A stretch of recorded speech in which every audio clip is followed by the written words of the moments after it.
Now, say a McMinn County man who admitted to throwing things off an overpass and hitting vehicles below is now out of jail just 2 months after pleading guilty. 20-year-old Jeremy Mulkey entered that plea back in June for throwing a mailbox off an I-75 overpass, shattering the windshield of a tractor trailer. Then, weeks later, a fan motor hit a bus carrying Lee University students.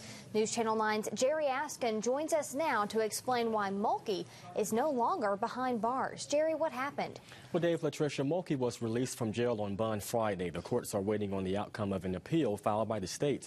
I spoke today to the driver of the bus carrying several of those Lee University students. He says Mulkey belongs behind bars.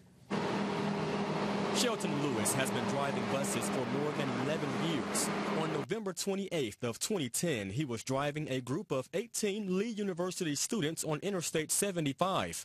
The same day, a large fan motor came crashing down on top of their bus. The sound was like an explosion.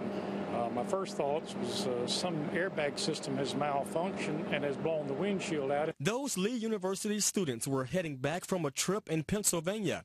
Police say 20-year-old Jeremy Mulkey threw a fan on top of the bus from an overpass above Interstate 75.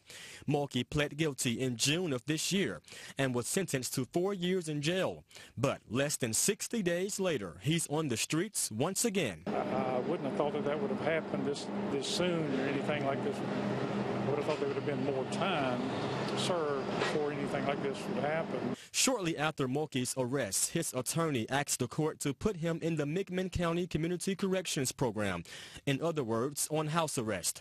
But the state is fighting that request, saying the 20-year-old's reckless endangerment conviction makes him ineligible.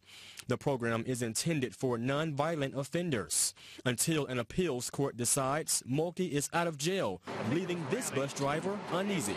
Because of the danger of this could happen again, hopefully it wouldn't, but you just never know. And Mulkey does not have a court date set yet. They're waiting on a response from the Court of Appeals. We tried to call in Mulkey's attorney today to find out why he suggested the program in the first place. He hasn't returned our phone calls.